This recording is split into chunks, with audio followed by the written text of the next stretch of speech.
Hello दोस्तों, कैसे हो आप सब। उम्मीद करती हूँ सभी अच्छे ही होंगे।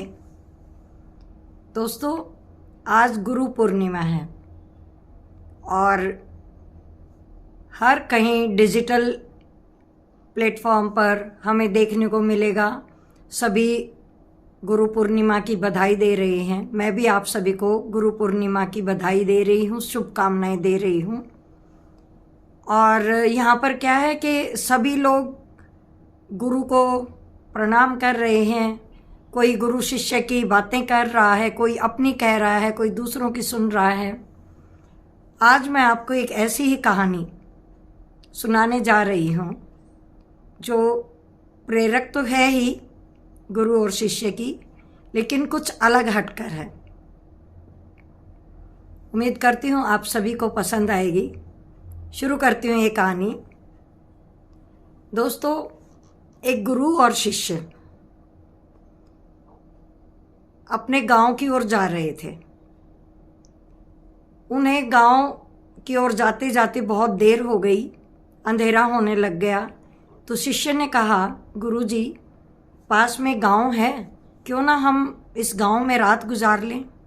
शिष्य की बात सुनकर गुरुजी कहने लगे, ठीक है, यहीं कहीं रुक जाते हैं हम। थोड़ा सा आगे चल के उन्हें एक छोटा सा घर दिखाई दिया। गुरुजी ने वहाँ दरवाज़ा खटखटाया तो एक व्यक्ति बाहर आया। बहुत गरीब हालत में था वो। और गुरुजी ने और शिष्य ने उस व्यक्ति से पूछा कि क्या हम आपके यहाँ एक रात बिता सकते हैं। सुबह होते ही हम यहाँ से निकल जाएंगे क्योंकि हमारा गांव बहुत दूर है। उस व्यक्ति ने कहा, क्यों नहीं, आप यहाँ आराम से रात गुजारिए, जो मेरे पास होगा मैं आपको खिला दूंगा। तो खाना वाना खाने के बाद गुरुजी ने उस व्यक्ति से पूछा कि मुझे तुम बहुत गरीब दिखाई दे रहे हो, तुम काम क्या करते हो। उस व्यक्ति ने कहा, मेरे पास ज़मीन तो बहुत है, लेकिन गांव वाले कहते हैं इस ज़मीन पे कुछ नहीं उगेगा, ये ज़मीन बंजर है। तो मेरे पास एक भैंस है जिसको उसका मैं काम करता हूँ, उसका दूध निकालता हूँ और उसी को बेचकर, दूध को बेचकर ही अपने परिवार का, अपने घर का पालन पोषण करता हूँ। गुरुजी को उसकी एक बात समझ आ गई कि ये जो भैंस है वो सिर्फ इसी पे टिका हुआ है और इस ज़मीन को खोदने की, इसको बिजाई करने की सोच ही नहीं रहा, क्योंकि गांव वालों ने बोल दिया उसे कि ये ज़मीन तो बंजर है। गुरु और शिष्य रात को सो गए। दोस्तों, सुबह होने से पहले, थोड़ा अंधेर के समय, गुरुजी ने शिष्य को उठाया और कहने लगे, चलो अपने गांव की ओर चलते हैं। और चलते चलते उन्होंने भैंस को खोल लिया। भैंस को खोल के वो अपने साथ ले गए। शिष्य ये देखकर हैरान था कि गुरु ने उस व्यक्ति की भैंस को क्यों खोला, जबकि वो तो उसके परिवार का पालन पोषण करती है। शिष्य ने गुरु से कहा, गुरुजी, आप ये भैंस साथ में ले जाकर कोई गलती तो नहीं कर रहे। उस गरीब को जिस चीज़ से पैसा मिलता है, अपने परिवार का पालन पोषण करता है, वो आप साथ लेकर जा रहे हो। गुरुजी चुप रहे, कुछ नहीं बोले। दोस्तों, सुबह वो व्यक्ति उठा, उसने देखा उसकी भैंस गायब है। अब भैंस तो उसके पास थी नहीं, तो वो व्यक्ति अपनी ज़मीन को ही ये सोचने लगा कि मैं इसी पर कोई काम करता हूँ, इसकी बिजाई करता हूँ, इसकी गुड़ाई करता हूँ, यहाँ पे कुछ ना कुछ तो उगेगा, देखता हूँ, और मेरे पास क्या काम है, भैंस तो मेरी पता नहीं कहाँ चली गई। दोस्तों, वो व्यक्ति उस ज़मीन पर जैसे ही काम करने लग गया, वो ज़मीन पर फलहार लगने लगे, पेड़, फलदार पेड़ लगने लगे, फसल भी लगने लग गई, और वो व्यक्ति जो है अमीर बन गया। उसने वहाँ पे झोंपड़ी की जगह एक घर भी बना लिया। दोस्तों, 10-12 साल के बाद वो जो शिष्य था गुरु का, वो बड़ा हुआ और भी, और वो खुद एक गुरु बन गया। उसको वो बात ध्यान में आई कि उसके गुरु ने एक व्यक्ति की भैंस खोल के और उसके सामने से उसका काम छीन लिया। जाके देखता हूँ कि वो व्यक्ति किस हाल में है।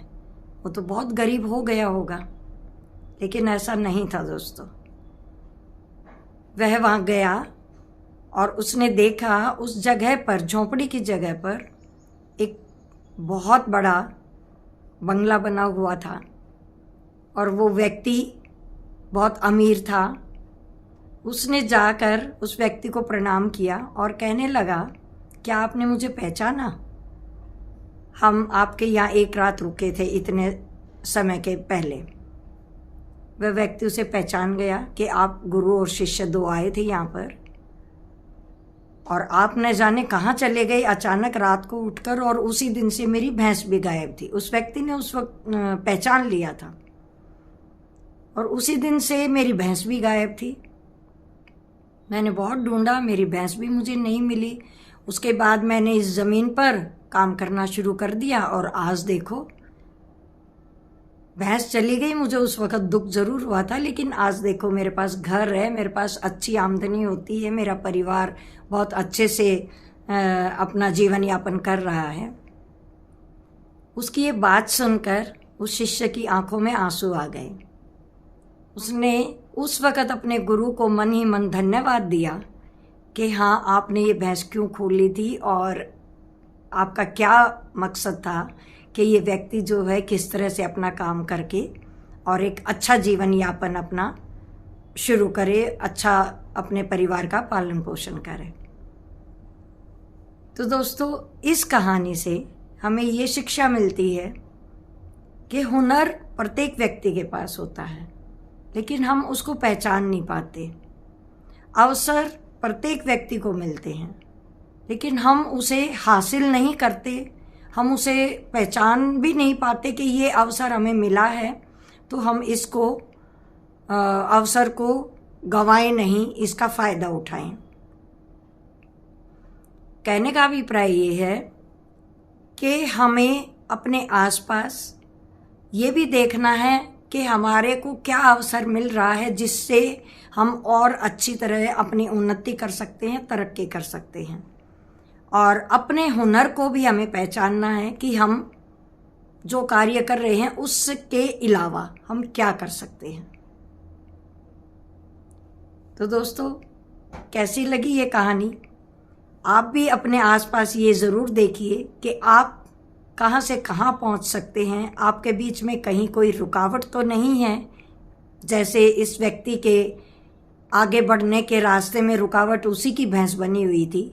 इसी तरह के आप भी अपने आसपास देखिए, समझिए और अपने तरक्की के अवसर खोजिए। मिलती हूँ जल्दी ही कोई और अच्छी सी वीडियो लेकर। आप सभी को गुरु पूर्णिमा की बहुत बहुत बधाई और शुभकामनाएं। नमस्कार।